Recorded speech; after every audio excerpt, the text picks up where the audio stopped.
So this is the very quick flip lesson on the Animal Kingdom.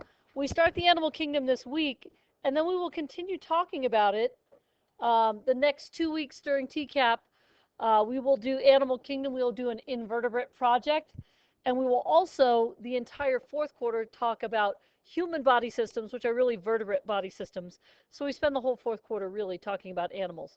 This is for your study packet for the unit test. You should have this together already, but just in case you don't, here is a, you can freeze frame and make sure you have all of these quizzes that we have taken this quarter. The Animal Kingdom, this is what you should have done a little bit of reading about yesterday. When we classify animals, we talk about how the bodies are organized. And the two main ways they are organized, you guys remember? We talk about the symmetry. The worksheet you have right now in front of you talks about animal symmetry. There's three types. Basically, asymmetry or no symmetry. And these are only the very simplest animals. And these would be the sponges. Sponges are, in fact, animals. They're filter feeders.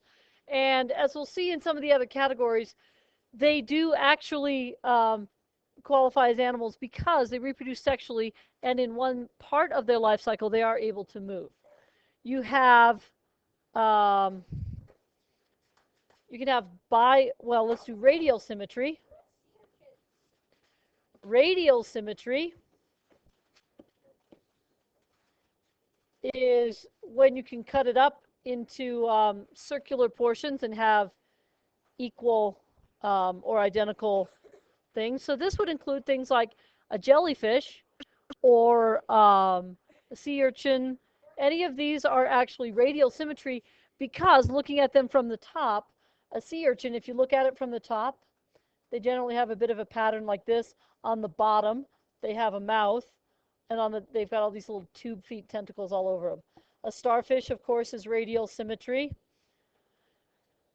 The sea cucumber, it's really odd to me, the sea cucumber, because to me it looks like it has bilateral symmetry. But if you look at it end on, it actually has the radial symmetry. It is an echinoderm, I believe, and so it fits into this category. Everything with radial symmetry lives in the ocean.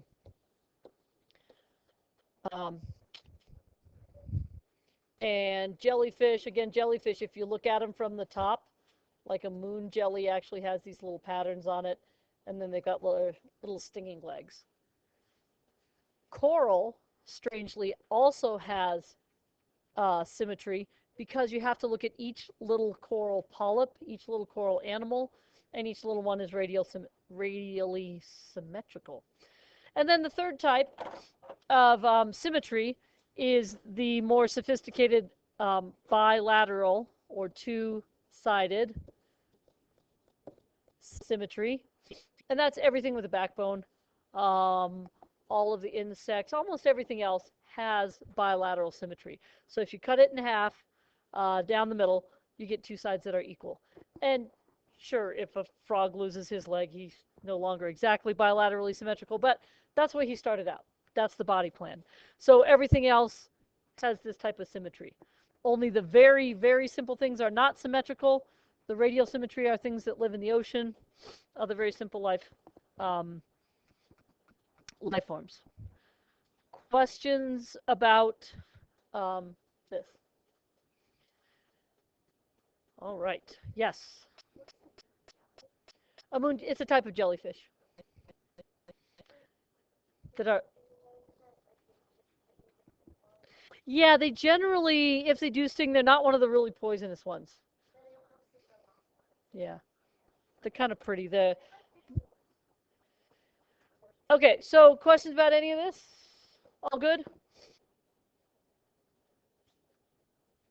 We talked a little bit yesterday when we first started talking about animals.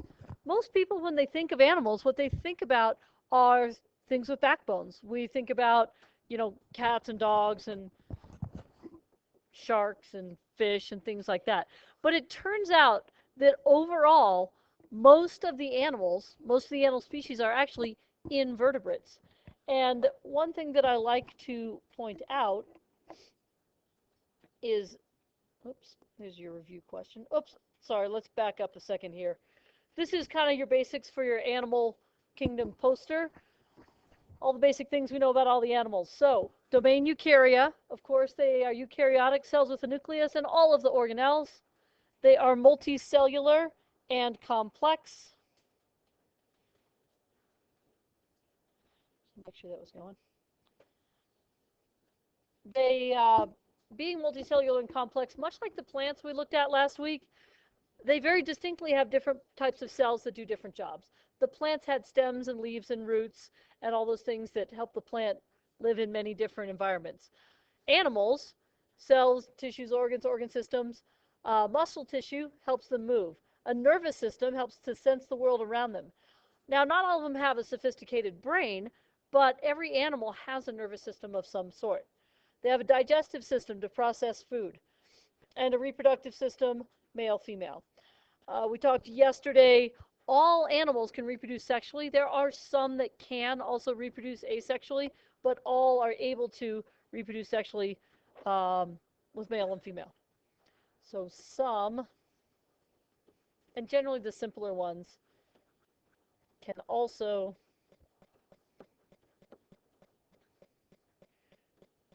reproduce asexually. Yesterday we talked a little bit about, the starfish, that if it gets chopped into pieces, well, if it gets an arm bit off, right, the arm grows back. If it gets chopped into many pieces, this is the, if it gets chopped into pieces, anything containing part of this central nerve ring does grow back, but it does take a long time to grow back. All right, all animals move to get their food. They avoid predators and find a mate. All are heterotrophs, and 95% of the animal phyla are invertebrates. Questions? Ooh, snails, good question. Snails are hermaphrodites, which means that every snail has both the male and female parts, but it still takes two snails. Any two snails, but the snails still mate. It's just every single snail has both male and female parts. So snails can't reproduce all by themselves, but that's the deal with snails. A lot of people think that if you cut a worm in half, you get two worms. If you cut a worm in half, the end with the head, the end with the brain, lives, and the tail end might wiggle around for a while, but it does not live. So cutting worms in half does not make more worms. Yes? Yes. Well, they can, but that's not the most efficient way to reproduce. They can reproduce this way. But as you'll read about in the next chapter, the starfish and the sponges and I believe the sea urchins, all of these guys, what they do is they release egg and sperm into the water. The egg and sperm join up and make a little larva, and that larva goes through different stages and then becomes a jellyfish or a starfish or whatever creature it is. So it does have egg and sperm, and a lot of these animals, there's a synchronization of releasing all the egg and sperm at the same time. So on a certain full moon or something like that. And then they all go through that life cycle. But much like with insects, they go through a life cycle. It's not just immediately a baby starfish. It starts out as a baby larva that then develops into it. Yes?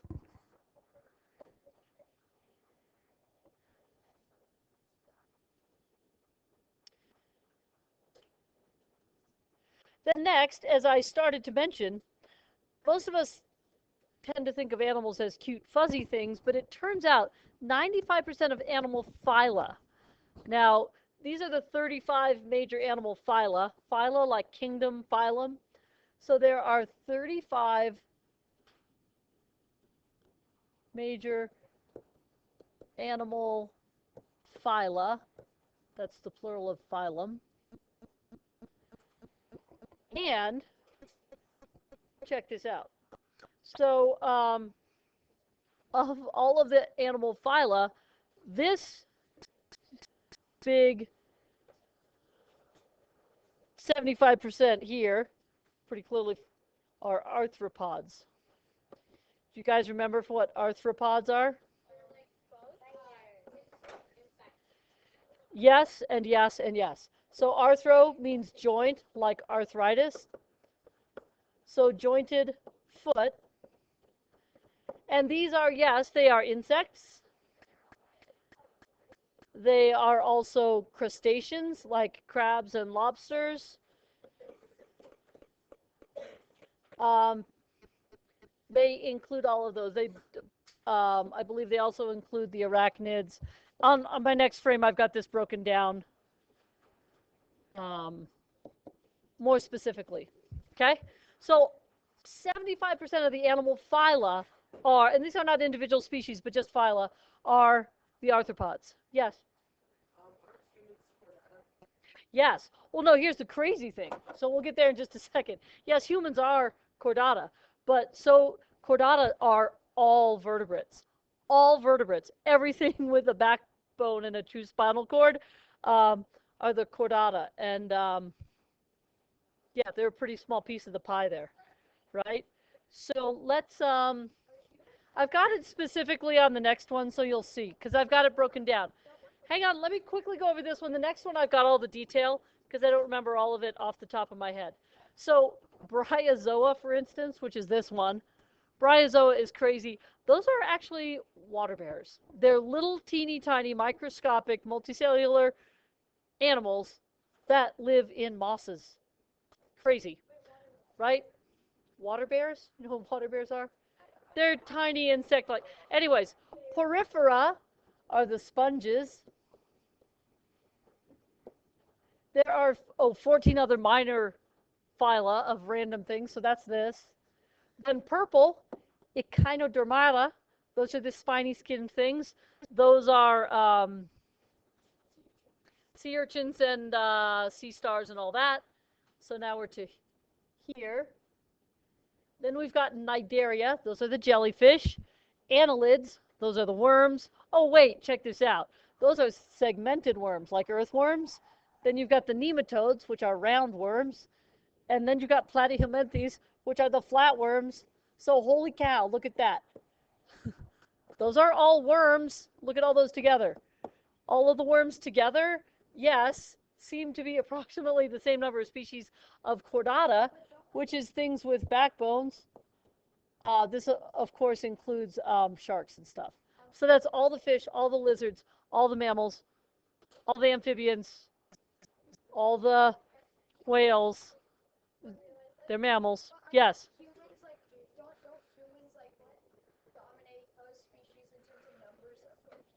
You know what? I don't think so if you compare it to like insects. We do tend to change our ecosystem so it supports more than you'd think.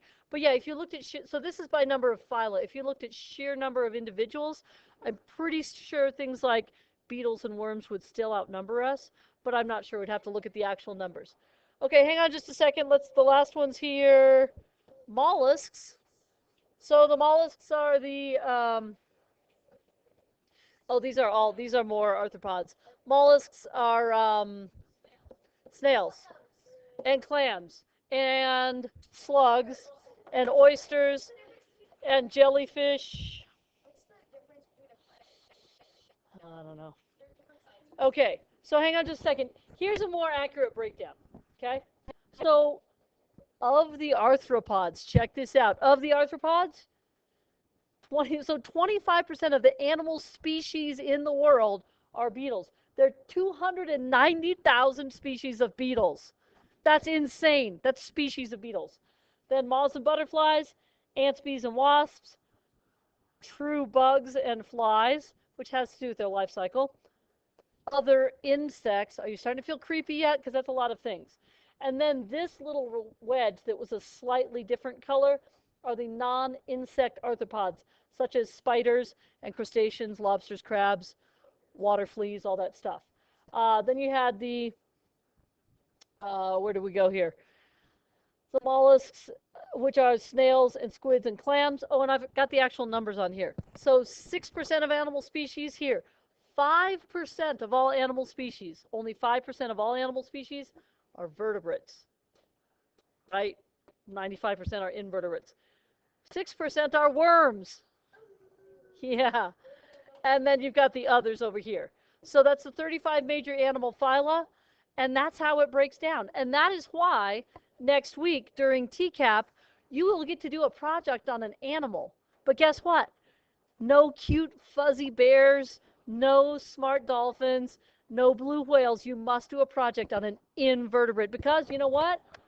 They are most of the animals on this planet. And this way you get to learn about other things that there's so many of. All right, a couple quick questions.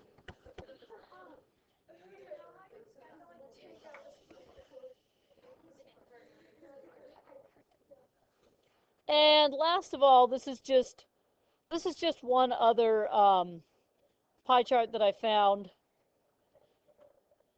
It's the same breakdown. It's just a little bit more specific.